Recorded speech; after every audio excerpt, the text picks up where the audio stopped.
Comme tout Pyrénéen, quand vous êtes en bas dans la vallée, le pic c'est un repère, c'est un horizon, c'est quelque part un moyen de définir son identité. Déjà, c'est pas qu'un lieu de travail où on y viendrait comme ça, on prend le transport un matin et on vient bosser. Ce qui est intéressant, c'est que c'est une petite ville sur la montagne. J'aime souvent la comparer à une petite station spatiale. On vient à 3000 mètres, on est isolé de tout et on serait comme un bateau en pleine mer où on va retrouver tous les métiers. Comme dans une petite ville, on va avoir des gens sur le transport avec le téléphérique, on va avoir des personnes qui s'occupent de la sécurité. Et ce monde-là aussi va se croiser avec des scientifiques de haut vol, avec des ingénieurs et également avec des touristes qui viennent du monde entier. Et tout ce petit monde vient se concentrer sur ce sommet.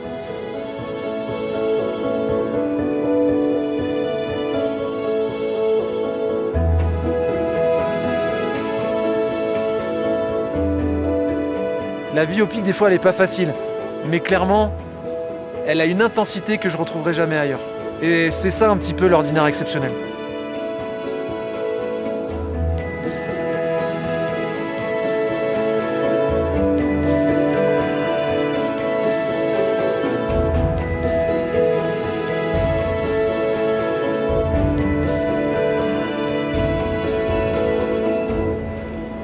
Alors. Et là quand même, de les voir en couleur comme ça, quand tu te dis que celle des porteurs là-bas, elle va avoir 100 ans la photo, avec la couleur, t'as vraiment la sensation que ça a été pris hier. Hein. Ah ouais, Cette histoire, même celle des porteurs, hein, qui est quand même celle qui a été la plus proche des habitants de la vallée, c'est une histoire qui s'oublie en fait. Hein. Hop. Et là, ce que je vais oublier aussi, c'est mes doigts, parce que je suis en train de les perdre. L'observatoire, il est exceptionnel pour une chose, c'est que c'est le premier et plus ancien observatoire de haute montagne du monde. Il a aujourd'hui plus de 140 ans. Et c'est une poignée d'individus à moitié fous et passionnés de science qui se sont dit on va gravir une montagne, on va s'y installer de manière pérenne pour construire une station scientifique. À l'époque, c'était mais complètement avant-gardiste.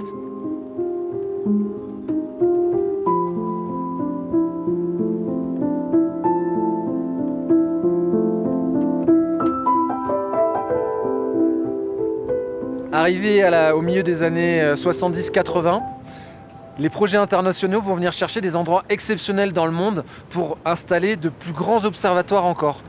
Et on ira s'installer au Chili, en Atacama, donc en Amérique du Sud en général. Et quand le pic est menacé, le pic repart comme un phénix. Et ce sont les acteurs publics et l'opinion publique qui vont s'organiser, se fédérer pour essayer de sauver le pic, mais par quelque chose d'inattendu, c'est par une ouverture au grand public. Et depuis 20 ans, le pic vit et se développe grâce à cette activité à la frontière entre la science et le tourisme.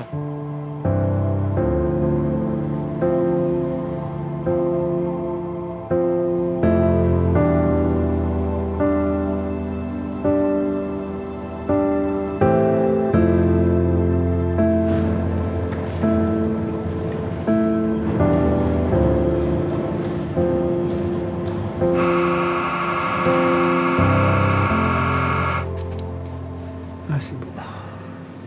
Et là, on va prendre acquisition image. C2. Donc, on va le faire. Significative. Voilà, très bien. On voit bien, Ouais. c'est joli. Donc après, il faudra faire le film pour vraiment voir la dynamique. Voilà, donc on s'est arrêté à midi parce qu'il y a eu des nuages. Et on a essayé de reprendre un peu en fin d'après-midi, mais c'était pas grand-chose. Ici, nous sommes dans le poste de pilotage de la coupole des coronographes. Il sert à observer la couronne du Soleil. Ici, la particularité, c'est qu'il y a des observateurs tout au long de l'année pour faire des observations tous les jours dès que le Soleil apparaît. Le Soleil, c'est l'étoile la plus proche de nous, donc on peut l'étudier en détail. Comment elle fonctionne? C'est la seule étoile dont on peut étudier le fonctionnement en détail. Voilà, donc tout ça, ça permet de faire des observations, de caler ensuite sur les modèles pour toutes les autres étoiles qui sont dans le ciel.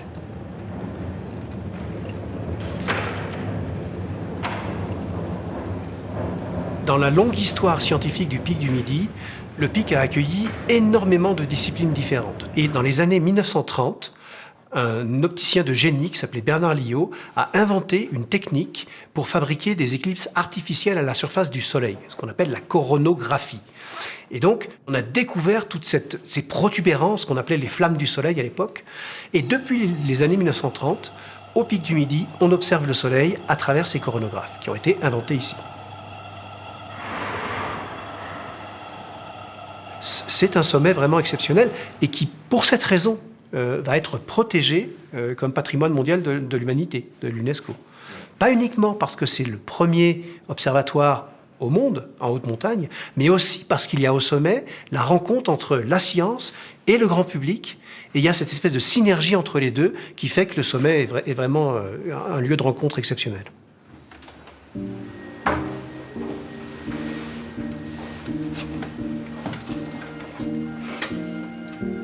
À partir des années 2000, de voir arriver entre 100 000 et 150 000 personnes au sommet, c'était vraiment ressenti par certains chercheurs comme une invasion.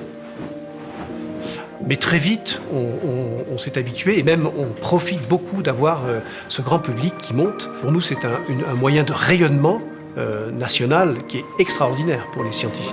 Si j'ai les attaches directes avec mes canons, mais objectivement... Bon appétit à tous. Merci.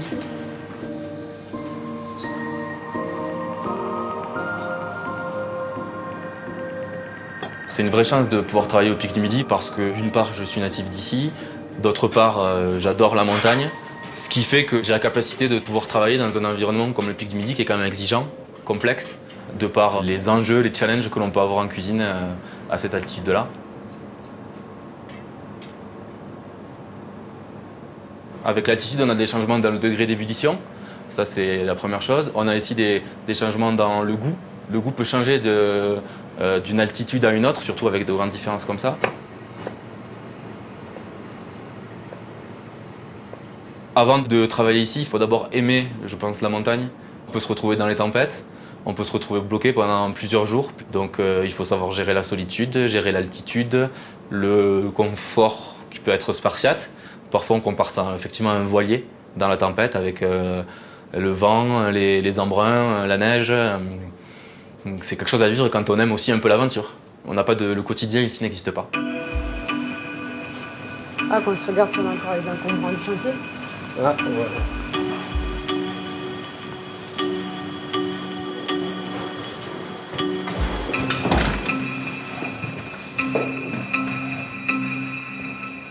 Allez, on va se faire un musée. Musée, ascenseur et on sera tranquille. Ouais. Je suis au Pic depuis 96. Ben, mon père travaillait ici. Il a attaqué en 1963 à l'observatoire, lui. Après, j'ai eu cette opportunité-là. Donc, je suis rentré ici pour la deuxième génération. Composition de l'équipe de sécurité. Le 3 Guillaume, le 2 Roger, les équipiers Mathieu et Jean-Philippe. Responsable d'évacuation, Christophe. C'est un sous-marin ici. Quand il fait mauvais, c'est un sous-marin, autrement, c'est le vaisseau des étoiles. On va faire un tour. Local pompier. Ouais. Okay. Ici, les risques les plus importants, c'est un départ de feu. C'est pour ça qu'il y a l'équipe sécurité incendie au quotidien et qu'il y a énormément de vérifications. C'est pour être sûr qu'il n'y ait jamais de départ de feu. 270. Ok. Bon, ben on est bon. Oui, si, c'est bon. Je suis arrivée au Pic cette année. Ça va faire 4 mois que j'y suis. Avant, je travaillais dans l'industrie. J'ai passé 7 ans dans l'industrie. Et maintenant, je suis responsable sécurité au Pic du Midi. Moi, je vais faire l'infirmerie. Allez. Et je vais pouvoir appeler le responsable comme quoi tout est bon. Ouais. Et nous, quand on monte, c'est souvent 2 ou 3 jours, quoi. Et souvent, on attend de savoir si on pourra descendre suivant le temps. Ou... Des fois, c'est un peu dur de planifier des choses personnelles en pleine. Autrement, au bout d'un moment, moi, ça fait 27 ans que je suis ici. Donc, ma femme et mes gosses commencent à reconnaître le travail et tout. Donc, c'était plus dur au début.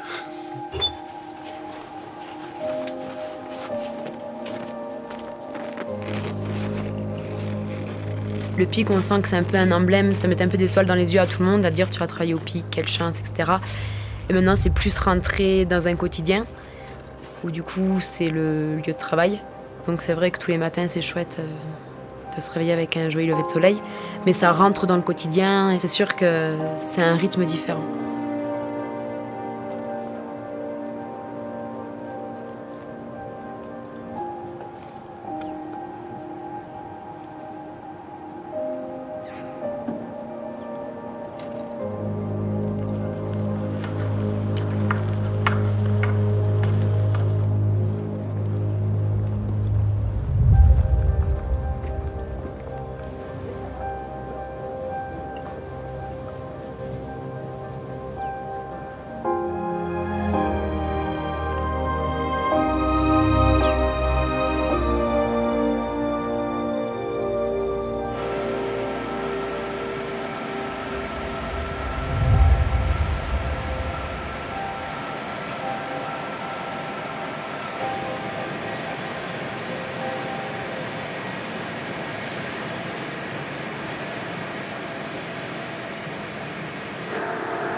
Ici, c'est le télescope Bernardio. Donc, sa principale caractéristique, c'est son diamètre, c'est-à-dire 2 mètres de diamètre, ce qui en fait le télescope le plus grand installé en France métropolitaine.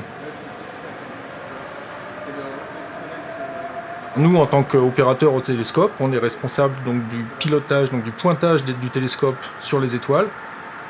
Donc, mon travail, c'est de piloter le télescope la nuit et de faire les observations sur les étoiles pour les astronomes, puisque les astronomes ne se déplacent pas sur l'observatoire. Ils commandent le temps à distance et nous, on fait les observations pour eux.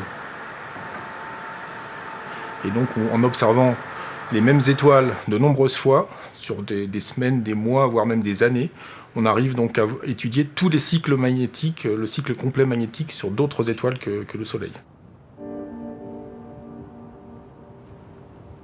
Le Pic du Midi, à travers son télescope de 2 mètres, va accueillir un nouvel instrument l'année prochaine qui va nous permettre de détecter des planètes de la taille de la Terre et donc potentiellement pouvant héberger de la vie telle qu'elle s'est développée sur Terre. Et c'est vraiment une spécificité du Pic du Midi de pouvoir observer ces exoplanètes, exotères, sur toute la gamme du rayonnement électromagnétique de l'ultraviolet jusqu'au proche infrarouge. Là, il fait beau, mais je ne sais pas si ça va tenir le début de soirée. Je crois qu'il s'annonce des nuages, mais normalement, il doit faire beau au moins en seconde partie de nuit. Dans mon travail, la particularité, c'est qu'on travaille exclusivement en mission, c'est-à-dire qu'on monte au Pic du Midi, non pas pour une journée ou une nuit, mais pour une semaine entière. Et du coup, on peut être bloqué au sommet, c'est-à-dire qu'on sait quand on monte, mais on ne peut pas parier le jour où on va descendre. Donc ça fait partie de nos conditions de travail aussi.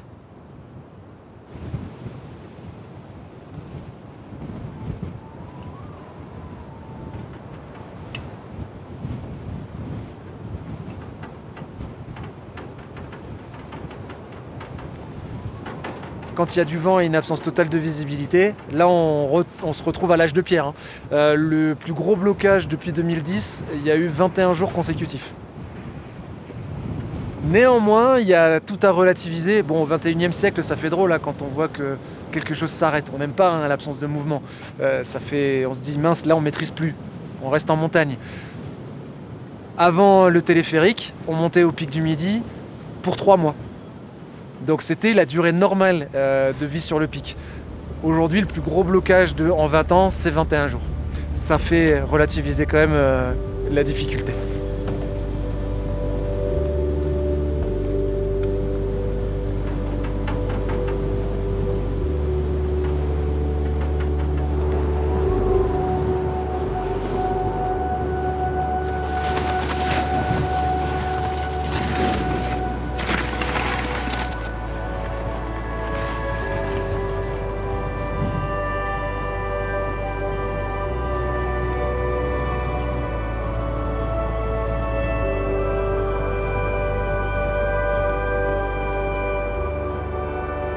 Allez, bien les talons en bas. Tu te cales sur les pieds d'abord, sur tes pointes avant. Tu peux t'équilibrer avec le genou si tu veux. Et elle, c'est la toute première fois alors? Ouais. Et pour enjamber tout ça... Moi je trouve que ça va nickel. Ouais, ça va nickel. De faire la méthode... Ouais, de faire comme ça, ouais. Cette cascade de glace, c'est un peu mon bébé, mais c'est aussi le bébé d'une bande de copains, de grimpeurs, de guides, d'alpinistes, qui rêvaient finalement de mettre en avant dans les Pyrénées les pratiques de la haute montagne. Vous allez voir des skieurs qui vont aller attaquer les différentes faces du pic, vous allez voir des grimpeurs avec les piolets et les cordes qui vont aller s'attaquer à la cascade de glace. C'est comme un petit épicentre de la haute montagne et ça permet aussi vraiment de démocratiser l'image de la haute montagne et des pratiques sportives de la montagne dans les Pyrénées.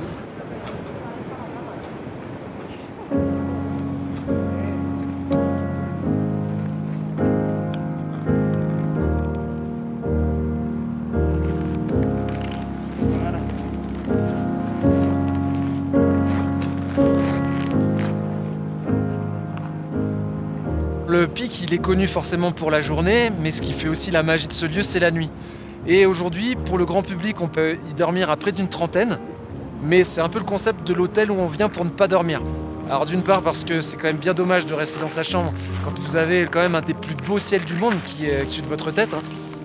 Et après, il y a aussi le phénomène de la haute altitude. Pour quelqu'un qui n'y est pas habitué, il y a une forme d'agression, il y a une excitation qui se génère, et oui, on ne dort pas très bien sur le pic du Midi.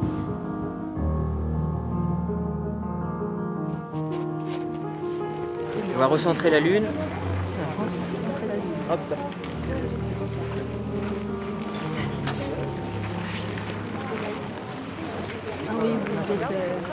Il a l'air magnifique.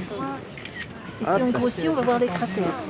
Sur la photo, après, vous allez les avoir. Déjà, comme ça. Voilà. Et après, donc là, il faut venir le coller. Vraiment. Alors, bien visé. Non. Juste par là. Là, la grande ours, vous la voyez très bien.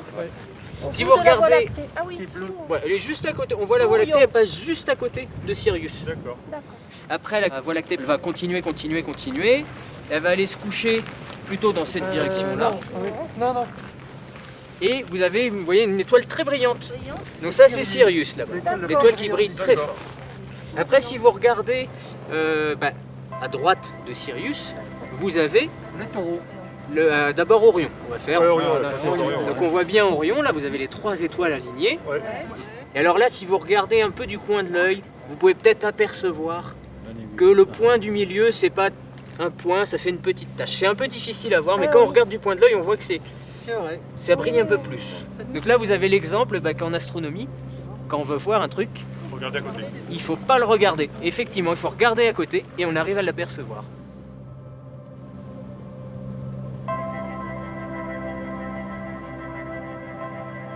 On est dans un endroit où on a fait des découvertes assez impressionnantes. Quand tu vois qu'on a participé à aider la NASA à poser des astronautes sur la Lune, par exemple, c'est quand même un lieu qui est chargé d'histoire. Et ça participe aussi à un peu la magie du truc, quoi.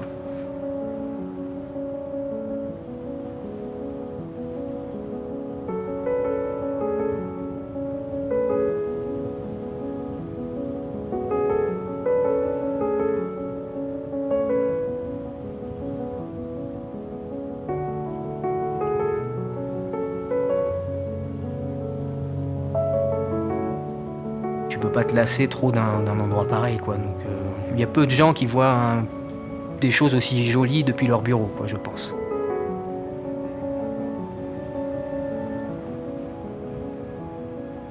Et quand t'as la mer de nuages, t'as l'impression que t'es encore plus haut. Parce que tu vois plus, tu regardes la plaine, tu vois pas les villes ou quoi, et t'as vraiment l'impression que t'es isolé du monde. T'as l'impression qu'il n'y a rien entre toi et les étoiles. Et là, c'est génial, ces moments-là.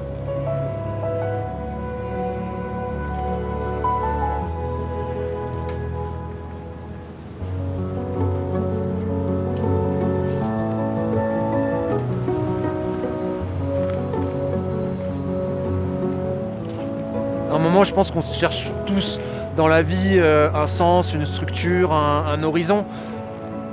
Ici, c'est assez facile puisque le pic, il en donne un. J'aime bien cette expression, c'est qu'on vient viser un idéal, les grandes valeurs universelles, le dépassement de soi, le fait de construire des grandes choses en collectif. Et derrière, il y a le courage. Et qu'est-ce que c'est le courage? C'est quand on vise un idéal et qu'on fait l'épreuve de la réalité. Et je pense que ça joue aussi sur la fierté. Participer finalement à cette œuvre qui dure depuis 150 ans, où des générations d'hommes et de femmes se sont succédés au sommet pour entretenir un lieu aussi extraordinaire.